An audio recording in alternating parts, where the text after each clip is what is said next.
ഹരേ കൃഷ്ണ പ്രഭുജി, പ്രണാമം. ഞാനൊരു യാത്രയിലാണ് പ്രഭുജി, ബസ്സിലാണ്.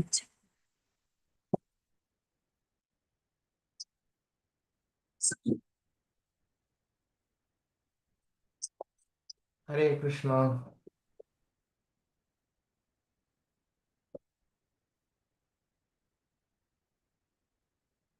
ഹരേ കൃഷ്ണ.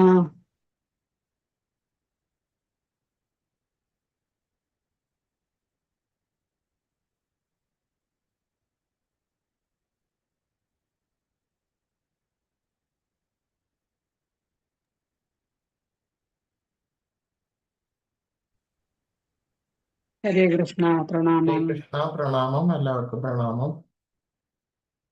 ഹരേ കൃഷ്ണ.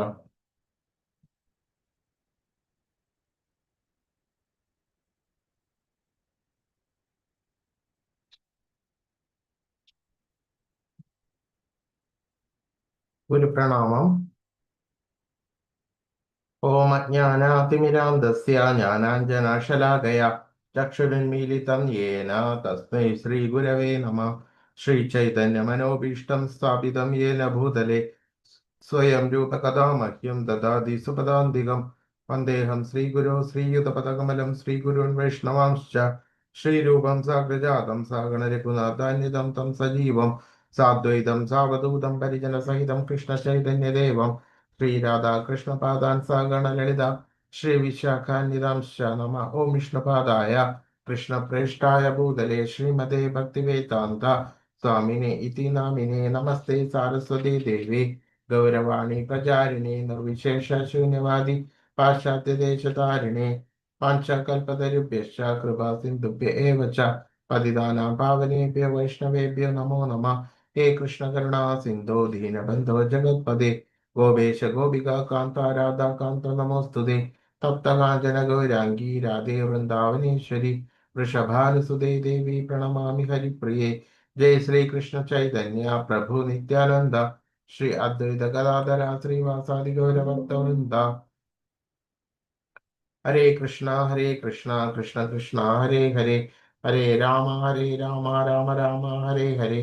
ഹരേ കൃഷ്ണ കൃഷ്ണ കൃഷ്ണ ഹരേ ഹരേ ഹരേ രാമ രാമ രാമ ഹരേ ഹരേ. ഹരേ കൃഷ്ണ കൃഷ്ണ കൃഷ്ണ ഹരേ ഹരേ ഹരേ രാമ രാമ രാമ ഹരേ ഹരേ. ഹരേ കൃഷ്ണ കൃഷ്ണ കൃഷ്ണ ഹരേ ഹരേ ഹരേ രാമ രാമ രാമ ഹരേ ഹരേ. എല്ലാവർക്കും എൻ്റെ പ്രണാമം.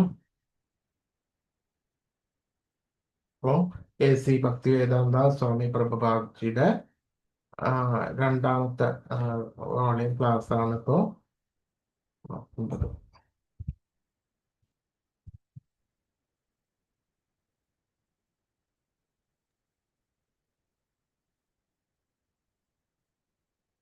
അപ്പൊ അദ്ദേഹം തൻ്റെ ചുരുങ്ങിയ നാളുകൾക്കുള്ളിൽ വളരെയധികം ലോകമെമ്പാടും യാത്ര ചെയ്തിട്ട് എന്ത് ചെയ്തു? എന്താണ് ചെയ്തുകൊണ്ടിരുന്നത്?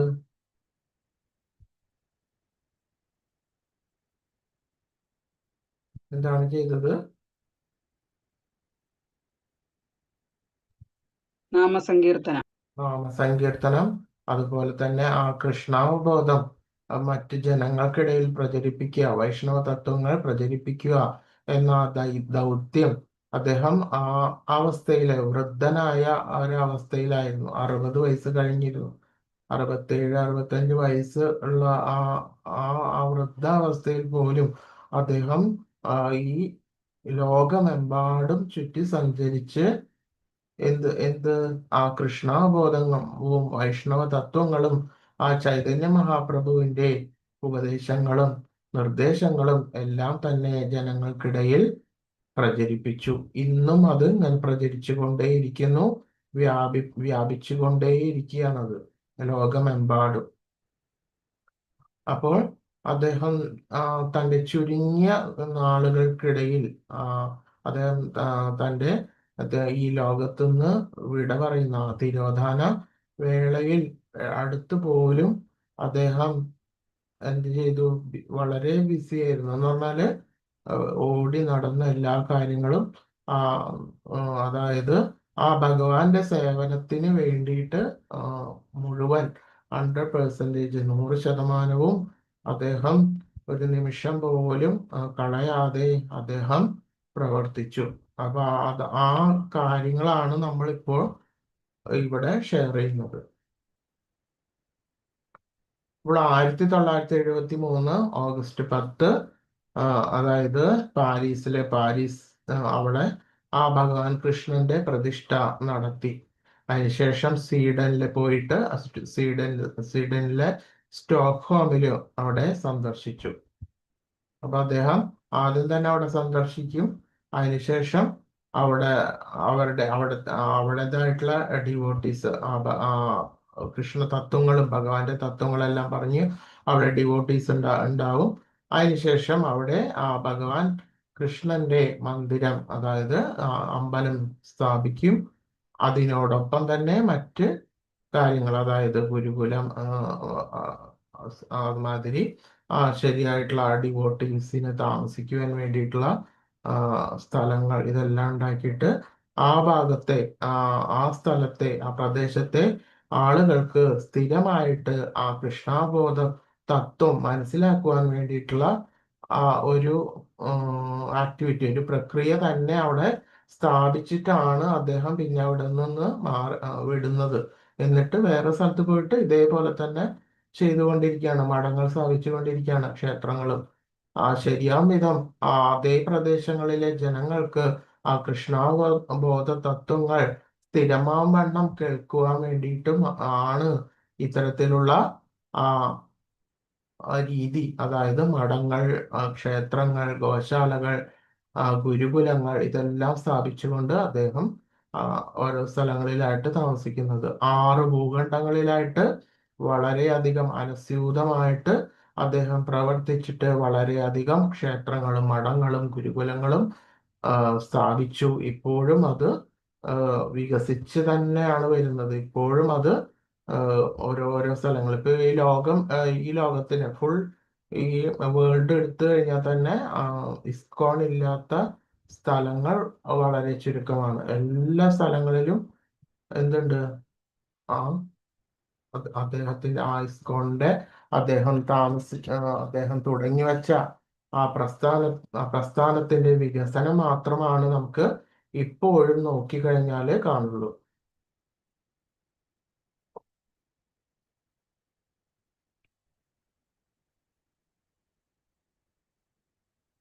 ഏപ്രിൽ 1, അതേപോലെ തന്നെ ഭാരതത്തിലെ മുംബൈയില് വളരെ വലിയ ഒരു ക്ഷേത്രം ത്തിന്റെ തറക്കല്ല് അദ്ദേഹം ഇട്ടു. മുംബൈയിൽ അതുമാതിരി നവംബർ 10 ചൈതന്യ ചരിതാമൃതം അത് രചന പൂർത്തിയായി കഴിഞ്ഞു. അതിനുശേഷം ഹരേ കൃഷ്ണ ലാൽ ജൂഹു അവിടെ ക്ഷേത്രം പണിഞ്ഞു. അതിനുശേഷം അതായത് ചൈതന്യ മാർച്ച് 23 മുതൽ 27 വരെ ഇപ്പോ ചൈതന്യ ഭഗവാന്റെ ജന്മദിനം ആഘോഷിക്കുന്ന സമയം അതിപ്പോ കുറച്ചടുത്ത്, അതായത് കഴിഞ്ഞേ ഉള്ളൂ. അതായത് ഈ കഴിഞ്ഞ ചന്ദ്രഗ്രഹണത്തിന്റെ സമയത്തായിരുന്നു അദ്ദേഹത്തിന് ഭഗവാൻ ചൈതന്യയുടെ ജന്മദിനം ഉണ്ടായിരുന്നത്. ശരിയാവണ്ണം ഭഗവാൻ ചൈതന്യ മഹാപ്രഭു ജനിക്കുന്ന ദിവസവും തന്നെ ചന്ദ്രഗ്രഹണം ഉണ്ടായിരുന്നു. ഈ സമയത്തും ഈ മാർച്ചിലും അദ്ദേഹം ജനന സമയത്ത് പൗർണമിയും ചന്ദ്രഗ്രഹണവും കൂടി ഒത്തുവന്ന സമയമായിരുന്നു ഈ ഒരു മാർച്ചിലും. ഏപ്രിൽ 20 ശ്രീരാമനവമി, ശ്രീ കൃഷ്ണ ബലരാമ ക്ഷേത്രം അദ്ദേഹം തുറന്നു.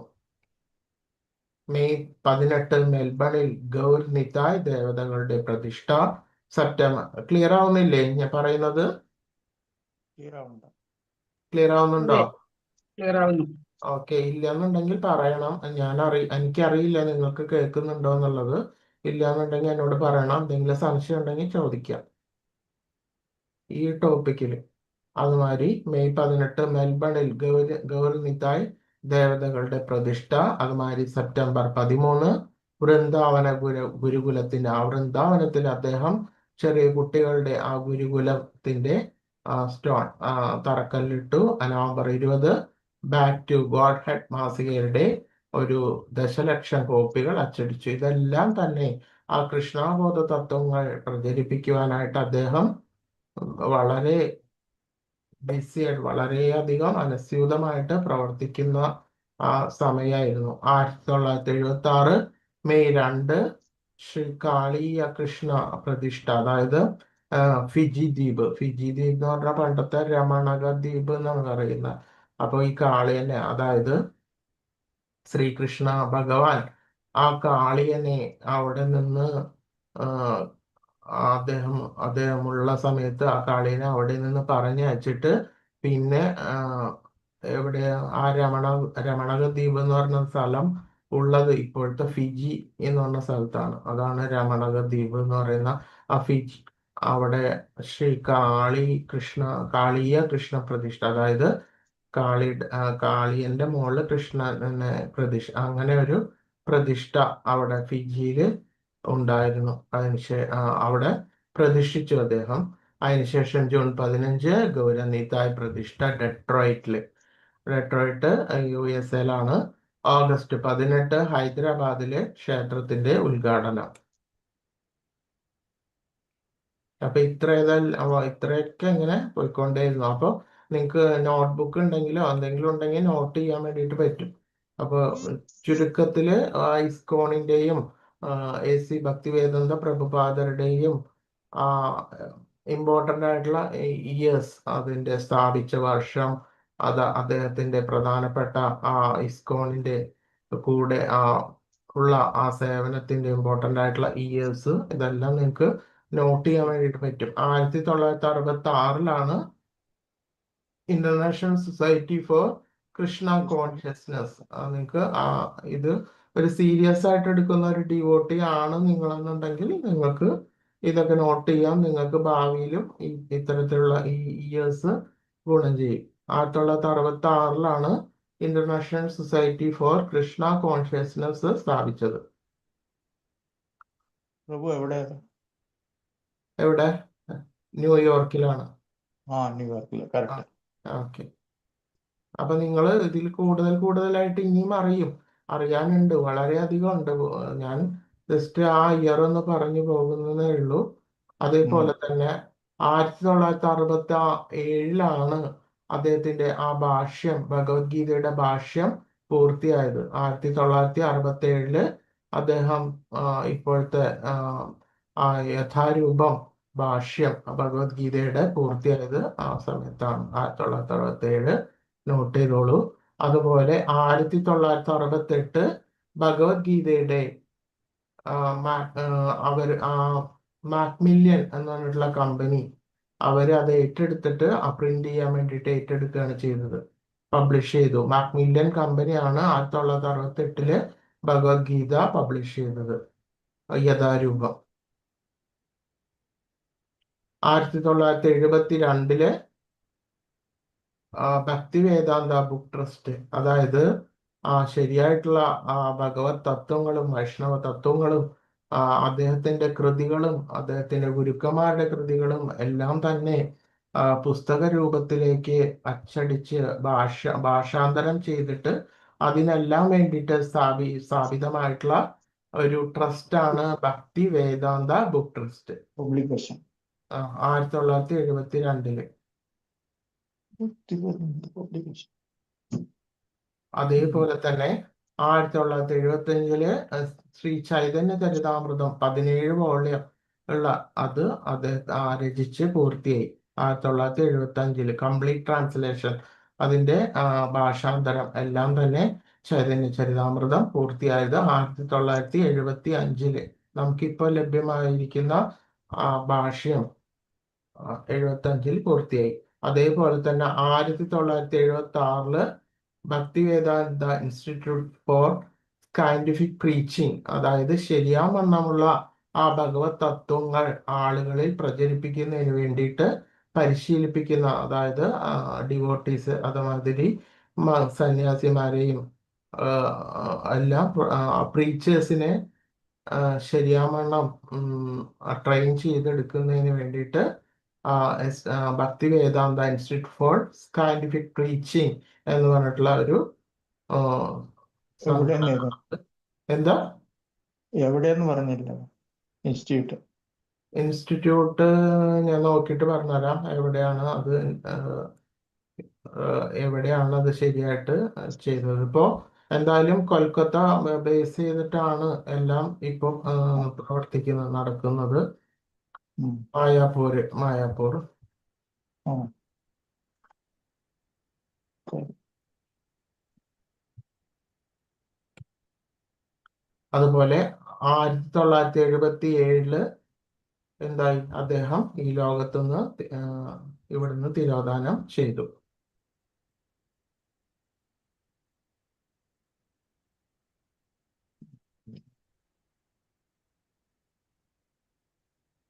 ഹരേ കൃഷ്ണ.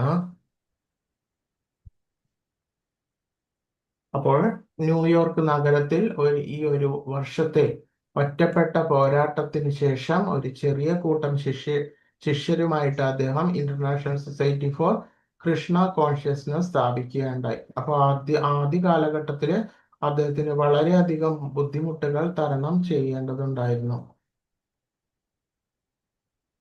എങ്ങനെയെന്നാൽ എന്തു പറയുന്നു, കൃഷ്ണനെ കുറിച്ച് പോലും അറിയില്ല. അതായത് ഭാരതത്തില്, ഇന്ത്യയില് ഭഗവാൻ കൃഷ്ണൻ ആരാന്ന് വെച്ച് കഴിഞ്ഞാൽ എല്ലാവർക്കും, കുട്ടികൾക്ക് എല്ലാവർക്കും അറിയാം കൃഷ്ണ, ഹു ഇസ് കൃഷ്ണ.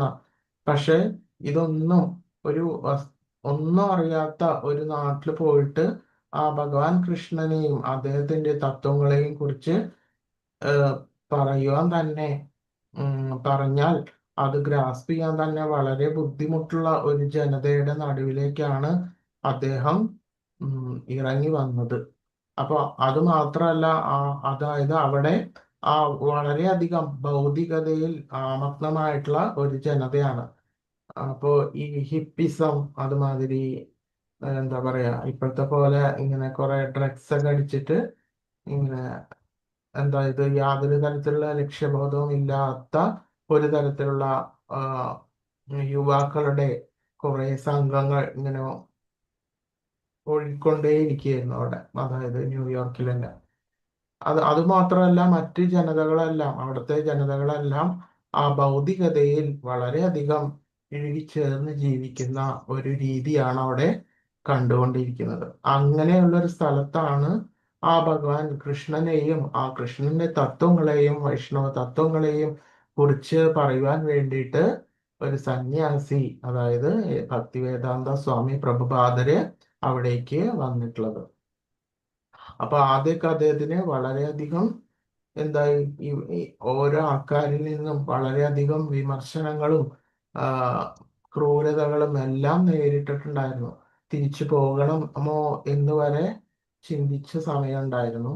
പക്ഷെ എങ്കിലും ആ ഭഗവാൻ കൃഷ്ണന്റെ അടിയുറച്ച വിശ്വാസം കൊണ്ടും അദ്ദേഹത്തിന്റെ കർശനമായിട്ടുള്ള ചിട്ടകളും ശീലം കൊണ്ടും എല്ലാം തന്നെ അദ്ദേഹം അവിടുത്തെ അതായത് ആ സ്ഥലത്ത് നിന്നും കൊണ്ട് അതിൽ വിജയിക്കുകയാണ് ചെയ്തത്. അതായത് കൃഷ്ണാബോധം പ്രചരിപ്പിക്കുന്നതിൽ വിജയിക്കുകയാണ് ചെയ്തത്. ആ സക്സസ് സ്റ്റോറീസ് ആണ് നമ്മൾ ഇപ്പോൾ നേരത്തെ കണ്ടിട്ടുള്ളത് മുഴുവനും. നേരത്തെ ഇപ്പൊ ഞാൻ പറഞ്ഞു, അതായത് മെൽബൺ, ഡെട്രോയിറ്റ്, അതുമാതിരി സ്റ്റോക്ക്ഹോം, സ്വീഡൻ, പാരീസ്, ഇവിടെയൊക്കെ ആ ക്ഷേത്രങ്ങൾ സ്ഥാപിക്കണം എന്നുണ്ടെങ്കിൽ പെട്ടെന്ന് ഒരാൾക്ക് ഓടിച്ചെന്നിട്ട് അവിടെ ചെന്നിട്ട് ഒന്നും ചെയ്യാൻ പറ്റില്ല.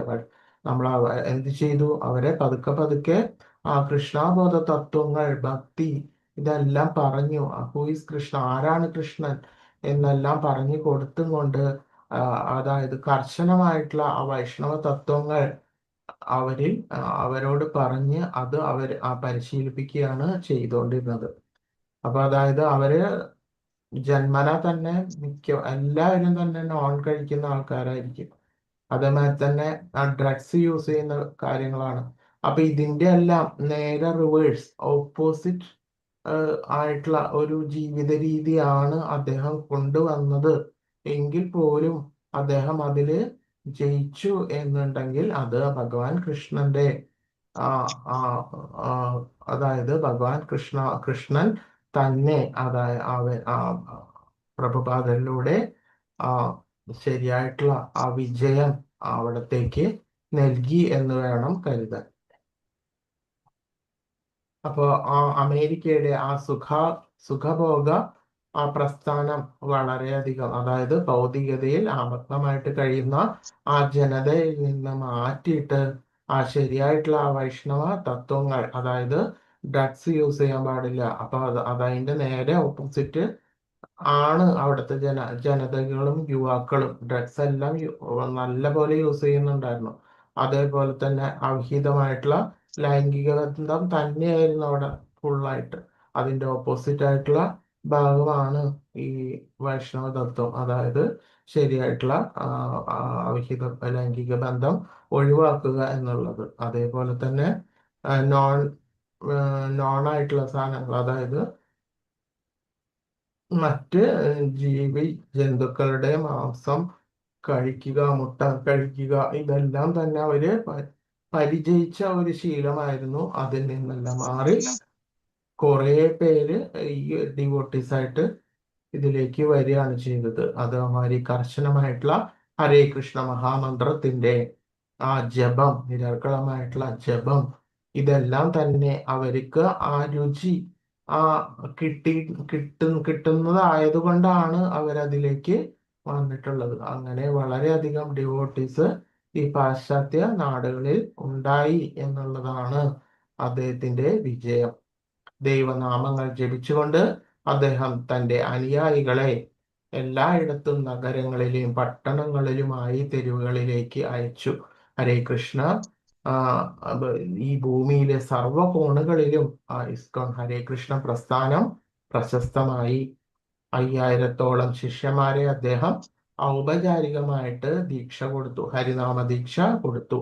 ഈ ദീക്ഷ ദേശീയത, വംശീയത, മതം ഇതൊന്നും നോക്കാണ്ടാണ്. ഏതൊക്കെ ദേശത്തിലുള്ളതാണോ വംശം, അതുമായി വർഗം, ഇതൊന്നും നോക്കാതെ ആ ശരിയായിട്ടുള്ള ഡിവോട്ടീസിന് ഹരിനാമ ദീക്ഷ അദ്ദേഹം നൽകി. എന്നിട്ട് പിന്നെ അവരോട് അവര് പഠിച്ചു വെച്ചത് എന്താണോ അത് മറ്റുള്ളവർക്ക് പറഞ്ഞു കൊടുക്കുവാൻ വേണ്ടിയിട്ട് അദ്ദേഹം അവരെ നിർദ്ദേശിച്ചു. കൃഷ്ണബോധത്തിന്റെ ശാസ്ത്രത്തെക്കുറിച്ച് ശിഷ്യന്മാരും അതിഥിയുമായും സുഹൃത്തുക്കളുമായി അദ്ദേഹത്തിന് നൂറുകണക്കിന് അനൗപചാരിക സംഭാഷണങ്ങൾ, പ്രഭാഷണങ്ങൾ ഇതെല്ലാം തന്നെ നടത്തിയിട്ടുണ്ടായിരുന്നു. അതേപോലെ തന്നെ 1300-ലധികം റെക്കോർഡ്സ് ഇതെല്ലാം ശേഖരിച്ചു. നിങ്ങൾക്കിപ്പോ യൂട്യൂബിൽ സെർച്ച് ചെയ്ത് കഴിഞ്ഞാൽ കാണാം പ്രഭുപാദരുടെ സ്പീച്ച്. അദ്ദേഹത്തിന്റെ അതേ വോയിസിൽ അദ്ദേഹം പറഞ്ഞ അതേ രീതിയിൽ ആ സ്പീച്ചസ് നിങ്ങൾക്ക് ഇപ്പോഴും ആ റെക്കോർഡ്സ് നിങ്ങൾക്ക് ടൈപ്പ് ചെയ്ത് കൊടുത്തു കഴിഞ്ഞാൽ ഇപ്പോഴും നിങ്ങൾക്ക് അത് കേൾക്കാൻ വേണ്ടിയിട്ട് സാധിക്കും. എന്തുകൊണ്ടെന്നാൽ ആ സമയത്ത് അദ്ദേഹത്തിന്റെ സ്പീച്ച് റെക്കോർഡ് ചെയ്ത് എടുത്ത കാരണം കൊണ്ടാണ് നമുക്കത് ഇപ്പോഴും കേൾക്കാൻ വേണ്ടിയിട്ട് സാധിക്കുന്നത്. അതേപോലെ തന്നെ റിപ്പോർട്ടർമാർ, സയന്റിസ്റ്റ്, ശാസ്ത്രജ്ഞന്മാർ, മത നേതാക്കൾ, രാഷ്ട്രീയക്കാർ എന്നിവരുമായി അദ്ദേഹം അഭിമുഖങ്ങളും ദാർശനികമായിട്ടുള്ള ചർച്ചകളും നടത്തി. കൂടാതെ Indira Gandhi, Allen Ginsberg, Ravi Shankar, Alice Coltrane, John Harrison തുടങ്ങിയ ആ സമയത്തെ ലോക പ്രശസ്തരായിട്ടുള്ള പ്രമുഖരുമായിട്ടും സെലിബ്രിറ്റികളുമായിട്ടുള്ള കൂടിക്കാഴ്ചകൾ നടത്തി. അപ്പോ ഇതിന്റെ എല്ലാം കുറേയൊക്കെ റെക്കോർഡ്സുകൾ ഇപ്പോഴും റെക്കോർഡ്സുകൾ ഇപ്പോഴും നിലവിലുണ്ട്. അദ്ദേഹത്തിന്റെ സ്പീച്ചസ് അത് നിങ്ങൾക്ക് കുറേയൊക്കെ ഈ യൂട്യൂബിൽ ഇപ്പൊ നോക്കിക്കഴിഞ്ഞാൽ നിങ്ങൾക്ക് ഇപ്പോ സെർച്ച് ചെയ്ത് നോക്കിക്കഴിഞ്ഞാൽ ഇപ്പോഴും കാണാൻ പറ്റും. അപ്പോൾ ആദ്യകാലത്ത് വളരെയധികം അദ്ദേഹം ബുദ്ധിമുട്ടിയിട്ടാണ് അദ്ദേഹം വന്നിറങ്ങുന്ന സമയത്ത് അദ്ദേഹം മാത്രമേ ഉണ്ടായിരുന്നുള്ളൂ അവിടെ.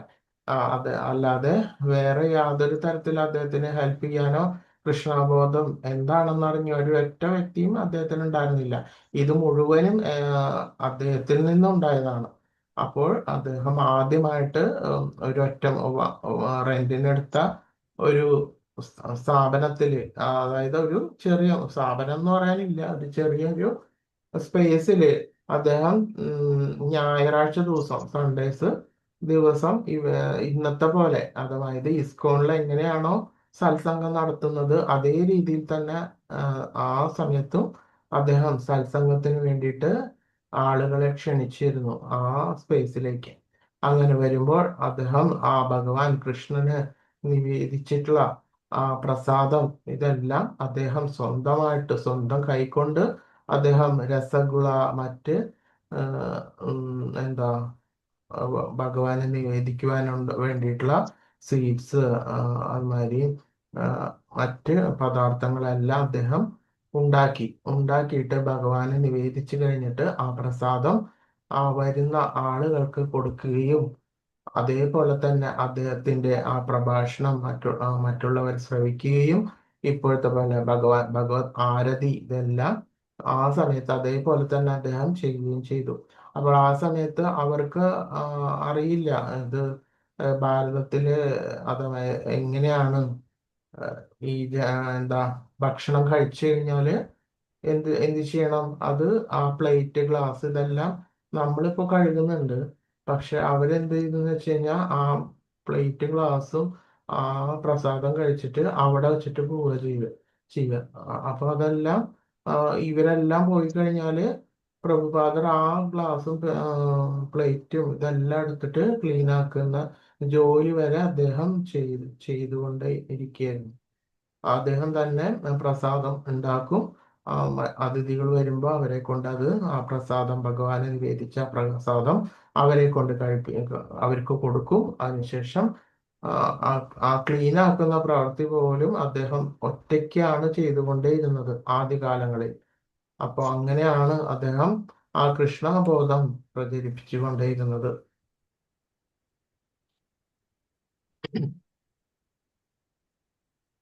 അതേപോലെ തന്നെ 20-ലധികം ഭക്തിഗാന ആൽബങ്ങൾ അദ്ദേഹം റെക്കോർഡ് ചെയ്തു.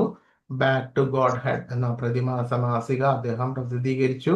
അതുപോലെ തന്നെ തന്റെ പ്രസ്ഥാനത്തിന്റെ ആ നട്ടലാണ് ബാക്ക് ടു ഗോഡ് ഹെഡ് എന്നിട്ടുള്ള ആ മാസിക 70കളുടെ മധ്യത്തിൽ അതിന്റെ പ്രചാരത്തിന്റെ ഉന്നതിയിൽ ഓരോ ലക്കത്തിനും ഓരോ ദശലക്ഷത്തിലധികം കോപ്പികൾ അദ്ദേഹം വിറ്റിരുന്നു. 10,000-കണക്കിന് അംഗങ്ങളെ ചേർത്ത ഇസ്കോൺ ലൈഫ് മെമ്പർഷിപ്പ് അദ്ദേഹം പ്രോത്സാഹിപ്പിച്ചു. ബോംബെയിലും വൃന്ദാവനത്തിലും അദ്ദേഹം പ്രധാന ക്ഷേത്രങ്ങൾ, ഇപ്പൊ മുംബൈയിലെ ജൂഹുല് വളരെ വലിയൊരു ക്ഷേത്രം നിങ്ങൾക്ക് പോയി കഴിഞ്ഞാൽ കാണാൻ പറ്റും ഇസ്കോണിന്റെ. അത് ആ സമയത്തിൽ അതുമാതിരി വൃന്ദാവനത്തില് ഒരു ക്ഷേത്രം, അതുമാതിരി ഗുരുകുലം, ഗോശാല ഇതെല്ലാം നമുക്ക് പോയി കഴിഞ്ഞാൽ കാണാൻ പറ്റും പ്രധാനപ്പെട്ട ക്ഷേത്രങ്ങൾ. അതേപോലെ തന്നെ മായാപൂരില് ഒരു ആത്മീയ നഗരം, ഒരു ടൗൺഷിപ്പ് പോലെ തന്നെ ആ മായാപൂരില് അദ്ദേഹം ആ നഗരം സ്ഥാപിച്ചു. ഇതെല്ലാം തന്നെ അന്താരാഷ്ട്ര തീർത്ഥാടന കേന്ദ്രമായിട്ട് മാറി. ഭക്തി സേവനത്തിന്റെ തത്വത്തിൽ വിദ്യാഭ്യാസം നൽകുന്നതിനായി അദ്ദേഹം പ്രാഥമിക വിദ്യാലയങ്ങൾ സ്ഥാപിച്ചു. ശാസ്ത്ര സമൂഹത്തിൽ കൃഷ്ണബോധം വളർത്തുവാനായി അദ്ദേഹം ഭക്തിവേദാന്ത ഇൻസ്റ്റിറ്റ്യൂട്ട് സ്ഥാപിച്ചു. ആത്മസാക്ഷാത്കാരത്തിന്റെ ശാസ്ത്രത്തിന്റെ പരിഗണനയിൽ ഗൗരവമുള്ള അക്കാഡമിക് വിദഗ്ധരെ ഉൾപ്പെടുത്തി.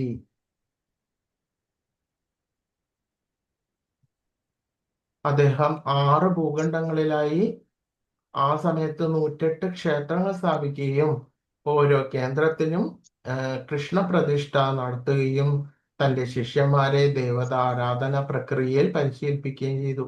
അപ്പൊ അതേപോലെ തന്നെ അവിടുത്തെ മെയിൻ്റനൻസ് ഇതെല്ലാം അതിന്റെ ചുമതല ഡിവോട്ടീസിനെ മേക്കിംഗ് ഡിവോട്ടീസ് ആ ശരിയാമെന്നുള്ള ഹരേ കൃഷ്ണ പ്രക്രിയ ഇതെല്ലാം തന്നെ ആ ഡിവോട്ടീസ് ശിഷ്യന്മാരിൽ സന്നിവേശിപ്പിക്കുകയും അതേപോലെ തന്നെ എന്ത് ചെയ്യുന്നു, അവരെ ആ ദേവതാരാധന എങ്ങനെയാണെന്ന് പരിശീലിപ്പിക്കുകയും എല്ലാം ചെയ്തിട്ട് ആണ് പ്രഭുപാദ് അവിടെ വിടുന്നത്. എന്ന് പറഞ്ഞാല് സ്ഥിരമായിട്ട് അവിടെ ഒരു കേന്ദ്രം നടക്കണം എന്നുള്ള ഉദ്ദേശത്തോടു കൂടി തന്നെയായിരുന്നു അദ്ദേഹം അവിടെ അത് സ്ഥാപിക്കുന്നത്.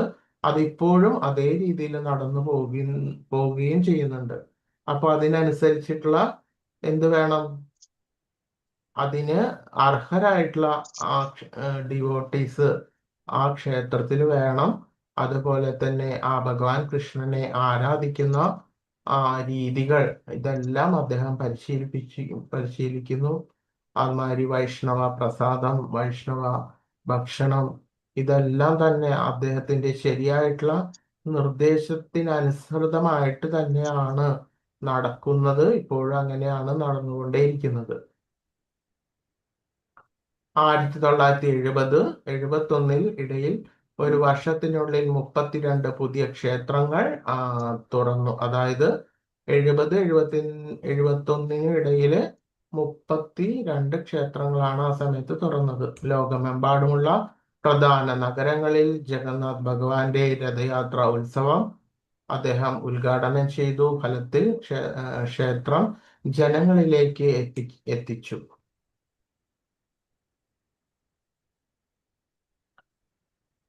കൃഷ്ണാബോധം പരിശീലിക്കാൻ ആഗ്രഹിക്കുന്ന അവിവാഹിതരായിട്ടുള്ള ആ സ്ത്രീകൾക്ക് അഭയം നൽകുന്നതിന് വേണ്ടിയിട്ട് വേദ സംസ്കാരത്തിൽ മുമ്പ് കേട്ടിട്ടില്ലാത്ത ഒന്നായ ആ ബ്രഹ്മചാരിണി ആശ്രമം അദ്ദേഹം സ്ഥാപിച്ചു. അതായത് സ്ത്രീജനങ്ങൾക്ക് വേണ്ടിയിട്ടുള്ള ഒരു സെന്റേഴ്സ്, അവർക്ക് താമസിക്കാനും ശരിയായിട്ടുള്ള കൃഷ്ണാബോധം വളർത്തുന്നതിനും വേണ്ടിയിട്ട്. അതേപോലെ തന്നെ ക്ഷേത്രങ്ങളുടെ സാമ്പത്തിക സഹായത്തിന് വേണ്ടിയിട്ട്, അതായത് ബിസിനസ്, അതായത് സ്റ്റിക്ക് ഈ എന്താ ഈ ധൂപ എന്ന് പറഞ്ഞിട്ടുള്ള ചന്ദനത്തിരി, ഇതിന്റെ ഒരു ബിസിനസ് തുടങ്ങി. അത് വളരെയധികം സക്സസ് ആയി എന്ന് പറയുന്ന പൊതുജനങ്ങൾക്കിടയിൽ ദശലക്ഷക്കണക്കിന് സൗജന്യ ഭക്ഷണം. അപ്പോൾ ഏത് ഇസ്കോണിന്റെ സെന്ററിൽ പോയി കഴിഞ്ഞാലും സൺഡേസ് നമുക്ക് അവിടുത്തെ ഭഗവാന്റെ പ്രസാദം നമുക്ക് കിട്ടും.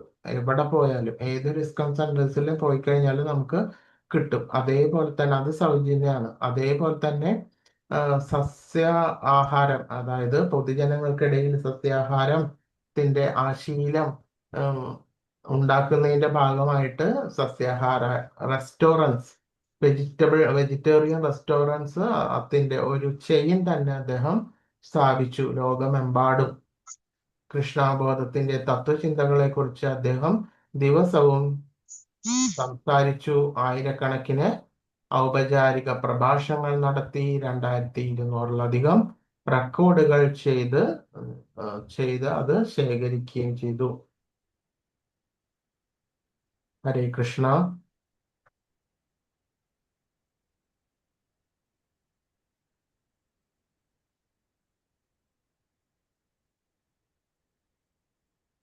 അപ്പൊ ഇതാണ് അദ്ദേഹത്തിന്റെ ആ തിരോധാനത്തിന് തൊട്ട് മുന്നായിട്ട് അദ്ദേഹം ചെയ്തിട്ടുള്ള ആ പ്രവർത്തനങ്ങളെ കുറിച്ചിട്ടാണ് ഇപ്പൊ ഇത്രയും പറഞ്ഞത്. ഹരേ കൃഷ്ണ.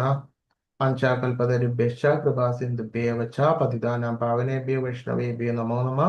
അനന്തകോടി വൈഷ്ണവൃന്ദ കി ജയ്. ശ്രീല പ്രഭുപാദ് കി ജയ്. കൃഷ്ണ.